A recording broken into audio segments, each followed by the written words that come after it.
Sa lahat ng gustong magtayo ng sarili nilang franchising business, isa sa pinakamagandang oportunidad mga boss, yung laundry business. Alam nyo ba na posible itong kumita ng 100 plus thousand pataas kada buwan? Pero ang tanong, kanino ka kukuha ng equipment? Ano-ano yung mga training na kakailanganin mo para makapagtayo ka ng successful laundry shop business? At sino ba yung kukontakin natin pagdating sa ganitong klase ng negosyo? Alam nyo ba na meron tayong in-interview ngayon na siya ang susi sa tagumpay ng libu-libong mga laundry shop business owner? Pag bumili ka sa amin, papatunayan ko sa'yo na magiging successful ka sa industry na to. At hindi ko na patatagalin mga boss. Ipapakita ko sa inyo kung paano kayo yayaman sa laundry business. Alright, so good morning, good afternoon, and good evening mga boss. Nandito na naman tayo sa pinakabagong episode ng RDR Talks. At syempre, alam nyo naman na laging espesyal dito sa RDR Talks.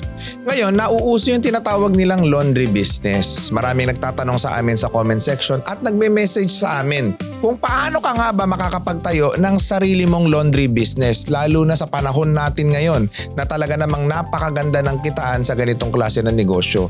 Ang tanong, paano nga ba? At sino yung dapat nating puntahan? Ngayon makakausap natin at makakakwentuhan natin ngayon ang may-ari ng Seb Equipment and Supply Corporation. Walang iba ang ating bossing na nagpo-provide ng laundry business solution sa ating lahat, Boss Joanne Bongkay. Welcome, boss! Thank you po for having me. Ayan, so ilang laundry business na yung naitayo natin, ma'am, o yung natulungan natin ma-establish nila yung negosyo nila? Simula po nung nag-start kami, siguro mga nasa 1,000 plus na. So ito ay iba't ibang brand na. Kumbaga nakapangalan na sa kanila or there's a specific brand? Sa kanilang pangalan po lahat yun. On the average, magkano kinikita buwan-buwan ng isang laundry shop owner? Sabi natin maganda yung pwesto, mga na 60 to 70 a month. Pero pwede pa siyang mas tumaas, depende sa location na mapipili natin. Halimbawa, makakuha ka ng regular clients like hotel at mag 24 hours ka ng operation.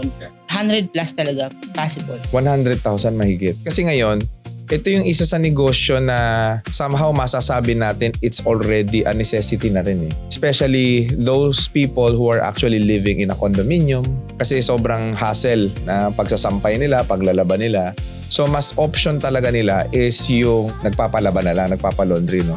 So kung ako ay interesado, example, magtayo ng isang laundry business, bakit importante at mahalaga na sa'yo kukuha ng equipment versus bumili na lang ako sa mga outlet store ng mga electronics? Kasi sa setup niyan, maraming kailangan pang gawin eh. So, kung wala kang idea, kami from setup, kung anong machine na dapat gamitin, supplies na gagamitin sa laundry, and then pinakamahalaga yung after sale support, nandun talaga kami every step of the way, sinasabi namin sa client. So bihira po kasi talaga makakakuha ng nagbibigay ng ganitong klaseng service na tutulungan ka from the start to end. Ang kumaga mission ko po dito is maging sustainable yung lahat ng itatayong laundry kasi after nyan, sa amin pa rin kukuha ng after sale support is. Pag bumili ka sa amin, papatunayan ko sa'yo na magiging successful ka sa industry na to. Kasi I am living proof na naging successful sa laundry business. When I started ng mag-business po noong 2014, hanggang ngayon may laundry shop pa din po ako. Kasi siguro mas naalagaan ko siya and yun yung gusto kong ituro dun sa mga gustong mag-business. Alam mo, totoo yan kasi maraming mga business owner na nagbebenta sila ng mga konsepto na sila mismo wala silang proof of concept. Ang tawag kasi dyan is proof of concept na ikaw mismo, na experience mo, na kumita sa ganitong klase ng negosyo. And based on statistics, ang mortality rate na mag-succeed ang isang laundry business mataas compared to other business like services business, food business, mas matibay ang laundry business. One reason is napaka-konti ng manpower na kailangan mo. Minsan pa nga kahit wala na po pwede. Dahil may mga laundry business na hinuhulugan na lang ng points. Yung DIY. Pangalawang bagay, kalkulado mo na kagad yung puhunan mo. Like detergent, conditioner, and etc. Kaya ang success rate ng mga pumapasok sa laundry business mataas. Binibigyan ko na kayo ng idea. Sa kanya na lahat manggagaling. So halos wala kang gagawin. Pangalan mo lang ang i-establish mo. So Boss Joanne, bago natin pag-usapan yung napakagandang business mo, no? Anong istorya ni Joanne? Isa po akong probinsyana na lumuwas ng Manila after graduation ng high school. Saang lugar? Bicol. So lumuwas ako dito, akala ko pag-aaralan ako ng mga kapatid ko pero hindi rin pala kaya. So pagdating ko dito, napunta ako sa isang manufacturing company ng mga cleaning chemicals. I think 17 years old po ako. Yun yung business nila and also may mga laundry shops. Kaya po talagang na-expose ako sa ganung industry. Sa chemicals kasi, ang karamihan ng client namin doon is laundry shop. So kumbaga, pag pumasok yung may-ari ng laundry shop, dapat mapabili namin sila. So alam namin dapat pagdating sa stain, ano yung gagamitin nila kung may stain yung fabrics, ano yung mabula sa hindi mabula, bakit mas maganda yung detergent. So anything about laundry shop, even yung pagpa-plastic, pag-fold and all, lahat doon natutunan ko. Tumagal po ako doon ng 6 years. Pero after 1 year ko doon, nag-decide po akong mag-aral. So, ang pasok ko, computer. Kasi hindi ako marunong mag-computer. So, Kasi nga probinsyana ka. Opo, natuto naman ng unti-unti. Nung nalaman ng boss ko na computer, sabi niya, walang pera dyan. Mag-accountancy ka. Kasi siya, CPA, yung may-ari ng kumpanya pinagtatrabuhan ko. So, nag-accountancy ako. Parang umabot po ako ng regular 3rd year. Tapos nawala ako dun sa company na yun. Nalipat ako sa real estate. 2010. Hinayaan ako ng mga boss ko doon na magkaroon ako ng broken schedule. Halimbawa, may pasok ako sa school ng 7 to 10, 10:30 ang pasok ko sa office. So ganun sila kaluwag sa akin. Kasi ako po nung unang empleyado ng mga boss ko that time, nung 2010. Alam niyo po ba nung unang lipat ko sa kanila, kasama ko yung isang boss ko.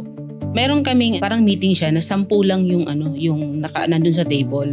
Pagpapakilala. Sabi ko sa inyo, boss, hindi ako nakatayo doon. Hindi na ako nakapagpakilala sa sarili ko. Nasasabihin ko lang, good morning po, I'm Joanne Boncay.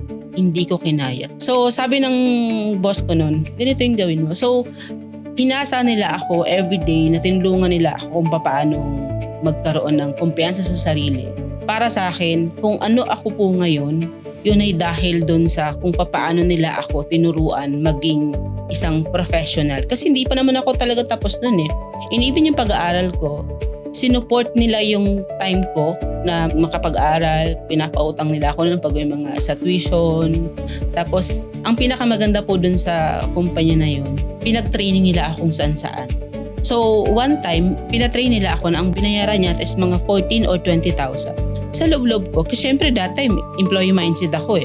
Sana kung binigyan na lang sa akin yung pera na to, hindi magastos ko pa. Pero hindi ko alam na unti-unti natataniman na pala ako. Naiiba na yung mindset ko, the way ako tumingin sa situation, makisalumuha sa mga tao, makipag-usap. Kasi may mga agent kami doon na attorney, doktor, na nagsasaylay ng real estate. Pero nakaya ko po siya dahil doon sa mga trainings na binigay sa akin. So hindi ka lang nakahanap ng trabaho. Ang nahanap mo is mentor. Ito rin yung advice ko sa maraming kabataan. No? Applicable ito sa mga magtatrabaho pa lang. Don't look for a job. Look for a very good mentor. So, ibig sabihin, sa lahat ng kabataan, pumasok kayo sa isang kumpanya na maliit pa lang, startup, pero hanapin mo yung maayos na boss. Kasi yan ang magtuturo sa'yo at magdadala sa'yo dun sa next level mo sa buhay mo. Diba? Kasi, syempre, itong mga startup business owners, gagawin pa lang din nila yung success nila eh. Na nakikita mo first-hand experience kung paano ginagawa yung pangarap. So that, pag ikaw naman ang gagawa ng sarili mong pangarap, mabilis mong magagawa kasi nakita mo eh, kasama ka habang binubuo yung isang pangarap. Ang galing no? Dahil sa isang training, nagkaroon ka ng deep realization na kaya ko pala, I'm capable. Yun ang may importante sa tao eh, di ba? Especially sa panahon natin ngayon na napakahirap ng buhay. Just say to yourself that you are capable. Huwag ka lang susuko sa buhay. And everything will just follow. Kasi hindi ka naman talaga pababayaan ng Diyos eh. Kung ang ibon nga, wala naman nagpapakain dyan eh. Makikita mo, nabubuhay sila ng ilang taon. Ikaw pa kaya na tao. Hindi ba? Paano ka naging negosyante ngayon? Nung natapos po ako, tuloy-tuloy pa rin yung trabaho ko dun sa mga boss ko na yun. Pero itong laundry shop, nung inoffer sa akin ng ate ko na gusto mo parang magtayo na lang ng laundry shop nito. Anong taon ito? 2014 po. Tinake over ko siya, yung business na yun. Pero that time po, ang priority ko pa rin talaga yung trabaho ko eh. So every Sunday lang ako halos ng time doon. Yeah. Nagkaroon lang po ako ng realization 2016 na tax map ako. Nandun na hindi ng resibo tapos ang babayaran mo 20,000. Iyak ako kasi sabi ko magkano lang yung kinikita dito tapos biglang may babayaran ako. Yung problema na yun, naisip ko na paano kung yung ibang mga nagbe-business din maranasan to. So inimpasahan ko po ng kaibigan ko din na mag-offer kami ng mga halimbawa kung professional ka sa BIR, anong mga gagawin mo pag yung monthly report. Hanggang sa unti-unti, nagkaroon po ako ng business na consultancy. Yun na po yung bago yung SEB equipment, yung IEN Business Consultancy. Tapos since nga nagiging okay na po siya, nag-decide na po ako na mag-resign ng 2018 ng January. Tapos tuloy-tuloy pa rin naman po yung yung laundry shop and then yung consultancy business po. That's also po na naging ko sa mga vlogs ko, yung mga simpleng vlogs na paano mag-register ng business, paano mag-report sa BIR, ng tama, yung mga ganun po. Tuloy-tuloy po yung business consultancy until now. Then, nabuo lang namin po yung SEB equipment ng 2022. Curious lang ako, paano ka nagpapaalam sa boss mo nun na love ka at love mo rin?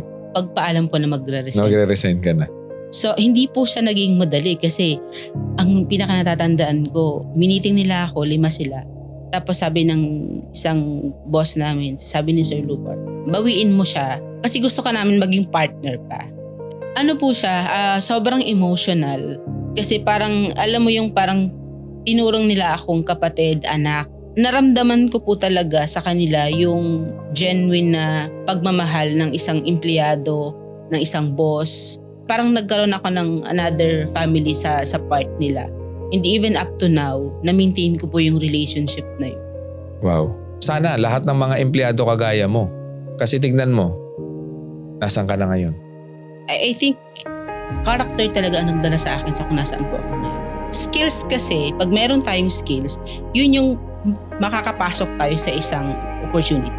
Pero para ma-maintain mo yun, Character. kailangan may character. Yes. Ang galing nun. So skill will provide you opportunity but character will bring you to your success. Kung may mga bagay na hindi ka pa nasabi dito sa 5 boss mo na nakatulong sa'yo dahil nandito ka nakatabi mo si Boss RDR, ano yung gusto mo sabihin sa kanila? 80% of how I manage the company and our people, it's because of them. So, sa mga boss ko, maraming salamat po. Sir Lubar, Sir DJ, Sir Gary, Sir Rex, and Sir Van. Kasi hinubog niyo po ako sa paraang talagang may magagamit ako. Kumbaga, nagkaroon ako ng pundasyon para marating ko kung nasaan man ako ngayon. Hindi ko na po kayo masusuklian pa, pero ang ginagawa ko ngayon is to pay it forward. Yung ginawa niyo sa akin, ginagawa ko yun po sa ibang tao, sa mga empleyado namin. And yun, just pay it forward. Alright, Boss Joanne, ngayon ganito, no? Dahil 1,000 na ang naprovidean mo ng oportunidad, ng negosyo, ng kabuhayan, malaki ng kumpanya ang SEB. Ano naman yung pwede mong ibigay sa mga viewers natin ngayon na makakatulong sa kanila para mas lalo pa silang magtagumpay sa buhay? Gawin nyo yung bagay na sa tingin nyo saan kayo magaling. Mas paghusayan nyo pa. And then, pag may problema, tignan nyo siya as opportunity. Ano yung matutunan nyo doon? And yung matutunan nyo doon, i-improve natin sa para next time na ulit na gawin natin yung isang bagay, mas marunong na tayo. Sa pagnenegosyo, ang kailangan mo talaga dito, tibay ng loob eh. Yeah.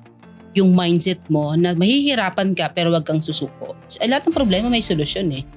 Hindi tayo bibigyan ng problema ng Diyos nang walang solusyon. Yeah. And of course, yung SEB equipment, baka may gustong magbukas ng laundry business, boss. Ayan, so time to plug your business. Simple lang ang mission ng SEB equipment to help individual and aspiring entrepreneurs to build their own laundry shops and make them sustainable.